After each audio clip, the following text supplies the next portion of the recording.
Good afternoon, folks. This is Robert Chappell, Executive Editor of Madison365, with your daily update for July 23rd. It's a Friday. We're coming to you a little bit early today because I'm getting out of town for the weekend. I'm going camping, so I'll be outdoors all weekend, which I would anticipate. I would suggest you not do because it's going to be like 90 degrees. But if you're going to go anywhere, don't go anywhere indoors. And if you do, put a mask on, because here's the problem. I don't want to panic, okay? But the whole COVID situation is not looking very good. We have 448 new cases today, which is significantly less than what we saw a year ago today. Okay, a year ago today we were at, and thank you to the state for providing this, that I can just look at it quick, 913 new cases a year ago today.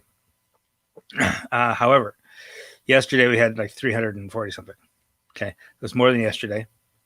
But this is our fourth consecutive day over 350 new cases, when just a month ago we had 77 new cases. Right, so we're many times higher in terms of new cases right now.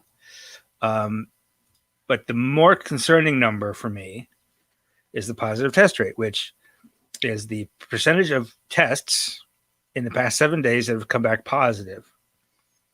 We want that to be below 3.0. That's what we've said for the last year plus. That your positive test rate is below 3. That means you're in good shape. You still have a pandemic on your hands. You still got to be careful. You still got to work from a policy perspective to mitigate it. But if you're below 3, at least you're kind of under control. And in fact, an epidemiologist, Dr. AJ Sethi, last year told me if your positive test rate is in the 2% range, like, go ahead and open schools. Like that's what that means. When you get it down to that level, you can kind of have almost live normal life, right? We spent a long time trying to get down to 3. We were a little bit below 3 in March. We were well below 3 in June. We were down to like 0.7 at one point in June. Yesterday we got back up to 3.0. Today we're at 3.3. This is concerning for 2 reasons. Number one, it's over 3.0, which means no longer fully mitigated, no longer under control. Also, a jump of 0.3% in one day is bad news. It's been, and that's 2 days in a row that we've made that kind of jump. Okay. This number usually changes by like 0.1% each day, up or down. This is a 7-day average. This is not a number that changes quickly. 3 days ago, sorry, it was at 2.5. Then it was 2.8. Then it was 3.0. Now it's 3.3. That's not good.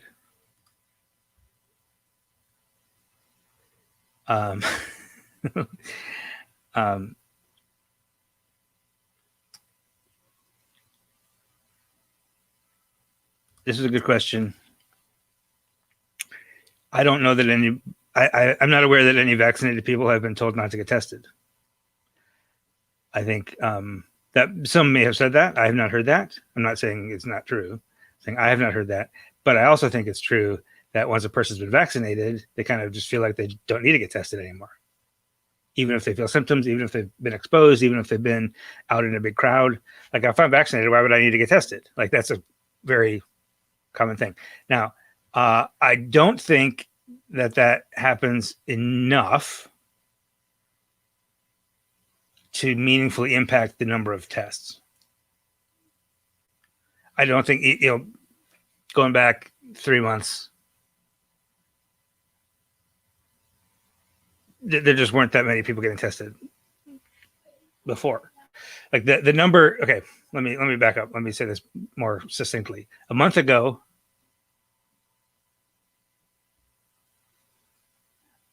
okay, the CDC says to not get tested if you're exposed and less symptomatic if you're vaccinated. That makes no sense. I disagree with the CDC on that. I believe you. I believe they said that. I hadn't heard that. But anyway, my point is, a month ago we were at 0.7, and our level of testing has not gone down since then. Does that make sense? Like we're not doing fewer tests now than we were a month ago, but a much higher percentage of those tests, of that relatively same number of tests, is coming back positive. Right? For the number of tests to impact the positive test rate, you'd have to have significantly fewer tests, and we don't have significantly fewer tests in the past month. We have significantly fewer tests than we did 6 months ago, 8 months ago, but not 1 month ago. And it's the past 1 month that the positive test rate has gone up. Not only that, but we've seen the number of actual cases going up. If we saw the test rate go up, but the number of cases stay the same, then you can talk about the low denominator. That's not the case. We're seeing a spike in the number of cases and in the percentage of test rate that's positive.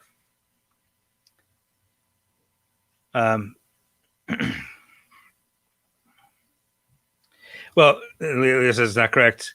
I've been totally vaccinated since March, and I'm in the hospital now. I'm sorry, you're in the hospital. Hope you're okay. Tested for COVID. Already told them I had a vaccination. That your hospital or your doctor might test you, and that's different than what the CDC would recommend for a person who's not in the hospital. I think both of those can be true, right? I think CDC might be recommending if you're vaccinated, you don't have to get tested, but also a doctor could be like, I just want to test you. You know, those aren't necessarily contradictory things. Okay, so I don't have any infectious disease credentials. I'm a journalist. I'm also a human being that can have an opinion. I think it's a good idea if you've been exposed to somebody with COVID to go get tested. I don't know why that would be a controversial opinion. If you've been exposed to somebody with COVID, even if you're vaccinated, I wouldn't say you have to get tested, but I think it's a little bit silly to recommend that you not get tested. See the difference? And yeah, if you're going to listen to me or the CDC, listen to the CDC. I can disagree with the CDC on that small point. That's fine. Do I think the ease of drive-through testing has impacted the numbers?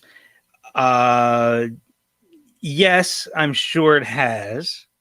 However, there's also like sort of a chicken and egg question there, right? They closed the testing sites because nobody's coming to get tested, right?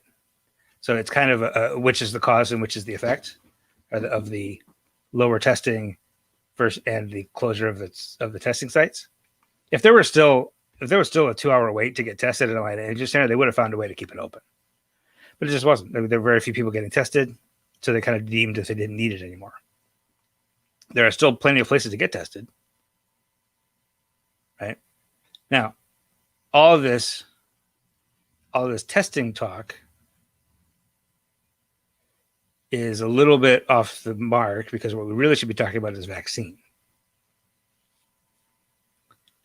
If we had 70% vaccine,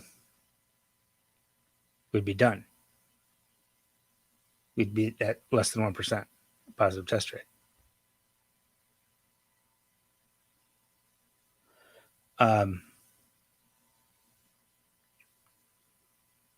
So, as somebody else here in all caps says, I don't want to call people idiots, but don't panic, right? I don't want to panic anybody with all these numbers, but don't panic. Get the vaccine. Especially if you can, right? There's a lot of people in Wisconsin and Milwaukee particularly who have barriers, transportation barriers, can't take a couple of days off of work, language barriers, no broadband access to make an appointment, all sorts of impediments to getting a vaccine, especially when you have to do it twice. A lot of people for whom that's a real challenge. So if that's not a challenge for you and it's merely inconvenient, do it. Do it so that those other folks can be protected, and so all of our kids can be protected, right? Because what's driving this surge right now is Delta variant, which is far more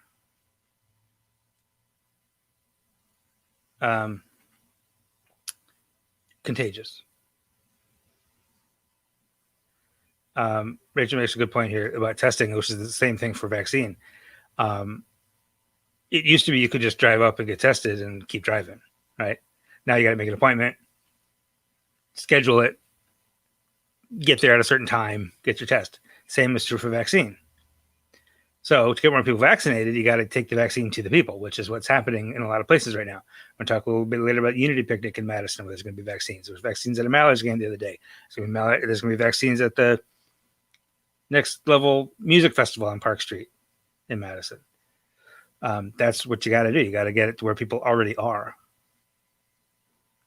But except for those of us who have jobs you could take a day off or two, right? Who have the privilege of transportation, of ease of movement, of all that stuff, to get the shot because it's our duty as citizens to take care of each other, right? The pop-up vaccines are a wonderful thing that's happening all over the state. So, okay, back to positive test rate, 3.3%. What we have not seen yet, thankfully, is an increase in deaths. Okay. You'll remember if you've been watching this show for a while, you'll remember that the death count goes up about 4 weeks after the case count goes up. Partly because people get tested, they get infected, a few days later they get tested, a few days later they get sick and go to the hospital, a few days after that they die. Right? And then it's like a 3-week process. If somebody's going to die from this, it takes about 3 weeks on average. And then it takes another week or two for that to be reported and confirmed in the data, right? This is kind of the cold side of it, where your whole life that is now ended becomes a number. So if it is possible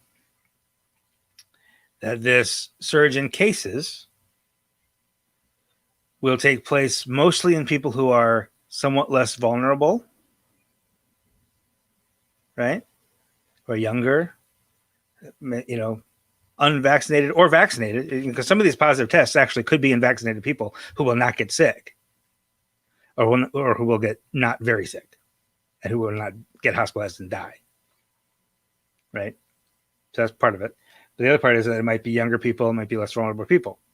So it's possible that this surge in cases will just be cases and will just be people getting sick, which is bad because it can have long-term health impacts. But it could also mean that this surge in cases does not lead to surge in deaths. We won't know that for another month, probably. So keep your fingers crossed that that's the case. Right? Now, back in the fall and early on in this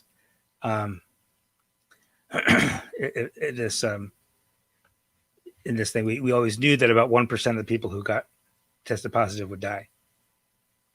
And so you see 440 new cases today. That's 4 or 5 people who are going to die in the next month. We don't know that that's the case right now. The case fatality might be going down a little bit. We'll see. Okay, we'll cross our fingers and see. Right now, our total confirmed deaths is 7,398, which is just a lot. Vaccinations went up slightly. 49% of us now have completed the series. 51.4% have gotten one shot, which means there are still about 3 million people, many of them children, who have not yet been vaccinated. So we will keep an eye on it. We will keep reporting every day, and we will let you know, and we'll keep you informed because that's what we do. This is a terrific policy suggestion, Bobby. The state should pay for a day off for vaccine side effects if there are side effects. You didn't even get a sore arm. Good for you. That's great. A lot of people don't get side effects. A lot of people do. I got for my first shot, I got almost nothing. I could like tell something was a little bit off, but like I was fine. The second shot, I felt like I had a tiny little bit of flu. It was a little achy and sleepy. I took a nap. I used it as an excuse to lay in bed and watch soccer all day. But I went hiking the next day. Like I got the shot on Friday, was kind of out of it on Saturday, and went hiking on Sunday. Honestly, I could have gone to work on Saturday. It wasn't that bad. So if you're worried about side effects, don't be. It's fine. But I think this is a terrific for those who are worried, and the reason they're not getting it is because they don't want to have to take the next day off. Yeah, just pay them a 1 day unemployment or something. I love this idea, Bobby. I think you should call the governor. 100%. Okay. I'm trying to keep this short today because I'm trying to get out of town, like I said. So I'm not even going to do a break. I'm not even going to bother you with an ad today. We're just going to go straight into the other local news. Not a heck of a lot going on today, but we have the Unity picnic coming up. This is just a sort of random photo from a previous Unity picnic. Keisha Burnett, Judge Nia Trammell, Corinne Rainey Moore, Miriam Maldonado, Jackie Hunt, some of our terrific sort of black neighborhood mother type folks. I love all these women. This is the cool thing about this job is you get to know people like this. But the Unity Picnic is this thing that's been going on for 7 years now at the Urban League of Greater Madison. And it's all about a place to come together and stop and relax and build community, right? Between different communities of color. There's some tension sometimes between Black and Latino communities. This is about bridging those gaps and about creating community for a day. There's going to be a job fair there, and there's going to be a vaccine clinic. And that's Saturday. The times, I don't remember the times off the top of my head, but it's on this story at Madison365.org right now. Food by BP Smokehouse and Kip's Catering. Can't go wrong there. So just go out and enjoy that. Have a good time. Everybody's welcome, and it's entirely free. Penny Library. There's a new library branch on Madison's east side. And they have the Bubbler at Madison Central Library has this relatively new in the past 3 years or so artist in residence program. And Maria Amalia Wood, native of Honduras, is the artist in residence from now through January 2022, which is coming January. So as the Penny Library opens, they'll have this. They'll have Maria Amalia Wood as the artist in residence. She works in textiles, papermaking, community-focused storytelling. So cool to see a local commitment to the arts at Madison Public Libraries. Turning to national news, sports news today, the Cleveland baseball team, which is currently known as the Indians, I hate to say that, but it is, announced in December that they would change their name because they've been basically being told to for decades now, and finally, last year, among all the racial reckoning that was happening in 2020, paused and said, you know what? Actually, that's right. We should go ahead and change the name. So that was in December. So at the end of, I should say, next season, they're not doing it right now, but the next season, they will be known as the Cleveland Guardians. I don't love it. I wish it was the Spiders. Cleveland Spiders was a minor league team years ago in Cleveland. The Spiders would be a cool name, cool logo possibilities, but there are 2 statues downtown Cleveland, just in the shadow of the stadium, called the Guardians of Traffic, which I think is hilarious. The Guardians of Traffic. I don't know Cleveland very well. If you're from Cleveland and I'm making fun of your statues, I'm sorry. But there is a local connection to the name Guardians. So as of spring 2022, the American League of Major League Baseball Clubs will be known as, it will have a new team called the Cleveland Guardians, an old team called the Cleveland Guardians. Now there's one more Major League Baseball team that has to change. That's the formerly Milwaukee, formerly Boston, now Atlanta Braves, Chicago Blackhawks, and Kansas City Chiefs. And I think that might be all of it in the major professional leagues. One last thing I'll mention. I mentioned to you that we will continue to keep you informed as the COVID thing gets worse and worse. And that's important. And that's our mission, is to keep you informed so that you can make informed decisions. That's what we dedicated ourselves to all of last year. In addition to everything that's happening in communities of color across Wisconsin, we do that, but we don't charge you for it, because it just doesn't seem right to say you need to be informed so that you can be healthy, right? And so our democracy can be healthy. But you have to pay us for that. This is not within our moral, ethical character. So it's always going to be free for you.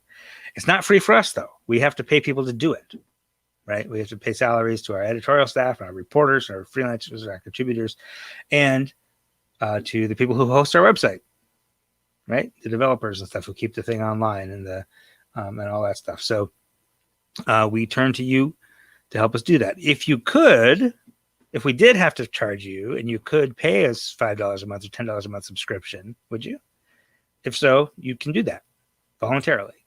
And if you do that, you become a member of the fam.